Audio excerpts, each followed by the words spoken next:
సాక్షాత్కరిస్తుంది. నా పెద్ద కోడలు ఎవరో ఎలా ఉంటుందో తెలిసిపోతుంది. జానీ, శివ, మీరిద్దరూ భోంచేసి వెళ్ళండి. అలాగే అండి.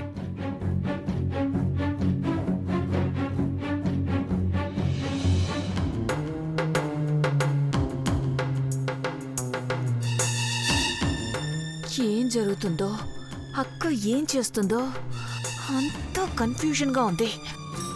చూసావా దేవా, ఆంటీకి కూడా ఆ కళ్ళమ్మనే కోడలుగా చేసుకోవాలని ఉంది. తను పార్వతని తెలియదు కాబట్టే పెళ్లి చేయాలని చూస్తున్నారు మేడం. ఏం అర్థం కావట్లేదు. అమ్మ పార్వతిని సునంద అంటే ఇంటికి పంపించేస్తుంది. అమ్మే నా కోసం పార్వతిని వెతుకుతుంది. అమ్మే ఇప్పుడు పార్వతిని తీసుకెళ్లి ప్రమోషన్ పని సక్సెస్ చేసుకొని రమ్మంటుంది. పార్వతిని ప్రేమిస్తున్నట్టు చెప్పాలా, లేదంటే పెళ్లి కూతురుగా వెళ్తుంటే బాధపడాలా? బ్రాండ్ అంబాసిడర్ గా నా వెంట వస్తుందని సంతోషపడాలా? ఏం అర్థం కావట్లేదు. What to do? ప్రేమకి, పెళ్లికి, కంపెనీకి మూడింటికి ఒకటే పరిష్కారం: పార్వతిని సొంతం కావడం. అంతే సార్, పార్వతిని పెళ్లి చేసుకోండి సార్.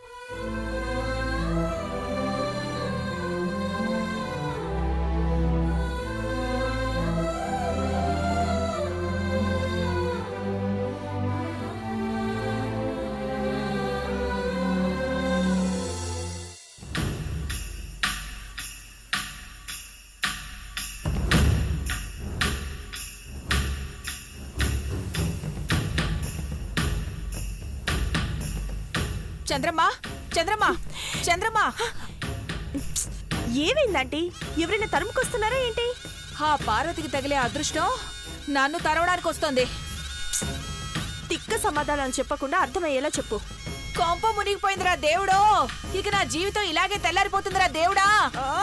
అప్పు, విషయం చెప్పకుండా రాగాలు తీస్తావు. ఏమైందో స్ట్రైట్ గా చెప్పు చిపురాంటీ. ఈరోజు పొద్దునే కదా మా ఇంటికి పట్టిన పార్వతి అనే దరిద్రం పెళ్లి చేసుకుని వేరే వాళ్ళ ఇంటికి వెళ్ళిపోతుందన్నావు. హోమ్ మినిస్టర్ కోడలవుతుంది కదా, మళ్ళీ ఆ సంగతి ఎందుకు చెప్తున్నావు? అదంతా తూచని చెప్తున్నాను కదా చంద్రమ్మా. What are you mad? Akhil అంటే మాట ఇచ్చాక తప్పుతుందా?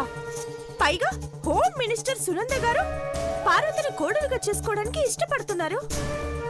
కళ్ళ ముందు క్లారిటీగా ఉంటే అంత తూచంటావేంటి? మనం కళ్ళ ముందు జరిగింది చూసాం, అదే నిజం అనుకుని కలలు కంటున్నాం. కానీ పెదబాబు తన ప్రేమని గెలిపించుకోవడానికి, పార్వతిని పెళ్లి చేసుకోవడానికి రెడీ అయిపోయాడు.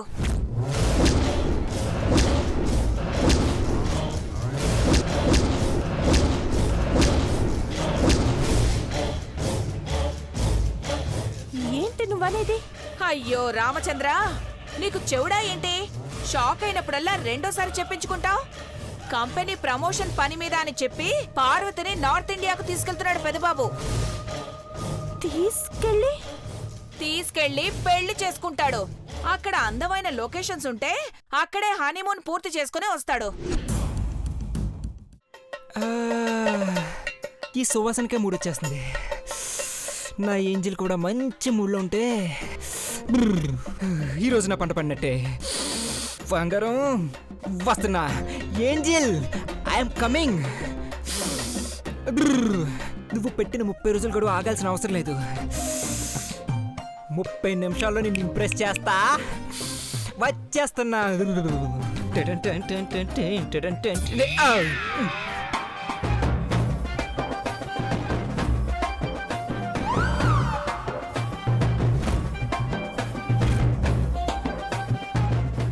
వాగుతూ వస్తున్నావు. 30 నిమిషాల్లో ఏం చేస్తావురా?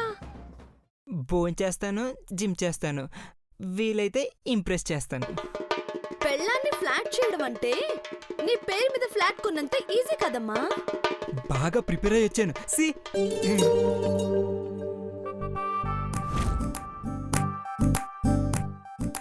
వాసన తెలుస్తుంది గాని నీ నోటితో చెప్పు విందా.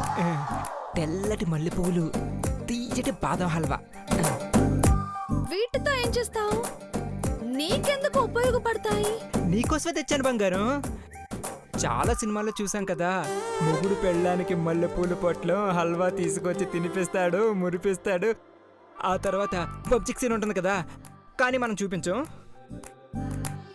బంచిక అంటే ఏంట్రా? అబ్బా నాకు సిగ్గు. చిక్లి పొద్ది హల్వా. ఇందులో ఏదో కలుపుకొచ్చి నన్ను మాయ చేద్దాం అనుకుంటున్నావా? చిచిచి, అలా ఎందుకు చేస్తాను? హల్వా మీద ఒట్టు. కాదు కాదు, నా మీద ఒట్టు. నీకోసమే ప్రేమతో తీసుకొచ్చాను బంగారు. నువ్వంటే నాకు భక్తి, అనురక్తి, ఇష్టం, ప్రేమ, ప్యార్, ఇష్క్, కాదల్ చెప్పలేనంత ఇది. ఇక ఆపు. చెప్పలేనంటున్నావుగా, అయితే రాయ్, నాకు లవ్ లెటర్ రాసివ్వు. పెళ్ళానికి ప్రేమ లేకేంటి ఏంజిల్? రాస్తే తప్పే ఉంది, తప్పులు లేకుండా రాస్తే చాలు. ఈ పూలు కూడా పెట్టుకో, ఇంకా బాగుంటావు. నువ్వు లవ్ లెటర్ రాసి నన్ను ఇంప్రెస్ చేస్తే నీ చేత్తోనే మల్లెపూలు నా జిల్లు పెడదు గాని, ఓకేనా? రియల్లీ? వెళ్ళి పెన్ను పేపర్ తెచ్చుకో. 1 సెకండ్. చాలా తొందర ఉన్నట్టుంది. పెళ్ళి 6 నెలలైనా ఒక్క బంచిక్సింగ్ కూడా పడలేదు కదా. చాలా కలలు కొంటున్నావు. చాలా.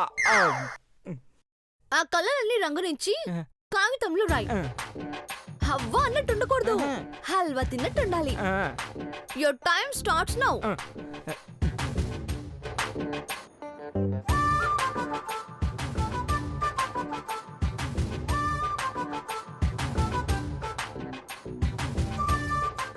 Bless me.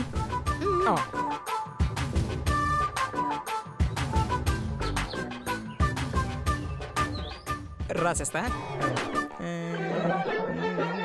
సురేష్,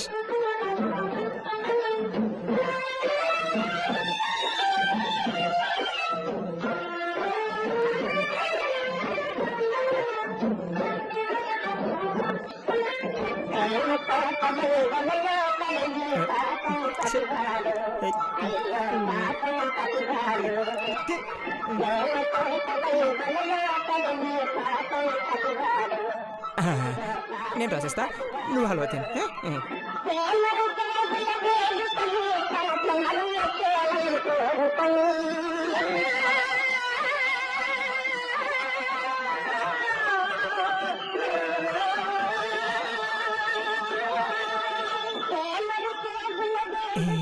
రాసేస్తా, 2 minutes అయిపోయింది.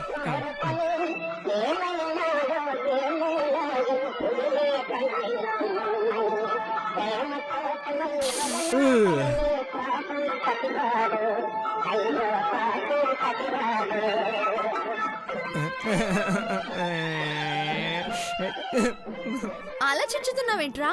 ఆలోచించు. వాట్సాప్ లో, ఫేస్బుక్ లో రొమాంటిక్ గా చాట్ చేయొచ్చు, కానీ రాయడమే కొంచెం కష్టం. అయితే ఈ పూలు తీసుకెళ్లి దేవుడి ఫోటోకి పెట్టినా? No, I will write down. కొంచెం ఎనర్జీ వచ్చగా. ఏమివ్వను? తెలుగులో ముద్దు, ఇంగ్లీష్లో కిస్.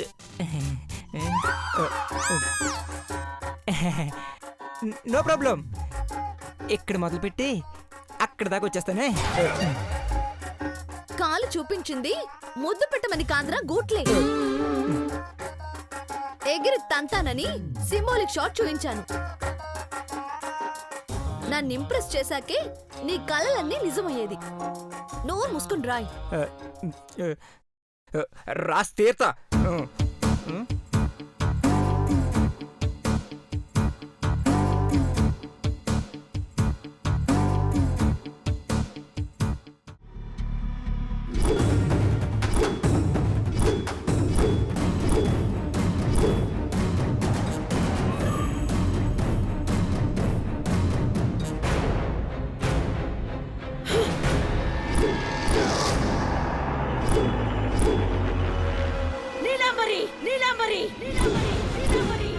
ఏ వంశం పేరు వింటే మా రక్తం మరిగిపోతుందో ఆ వంశం ఆరాధించే మణిదీపం అది.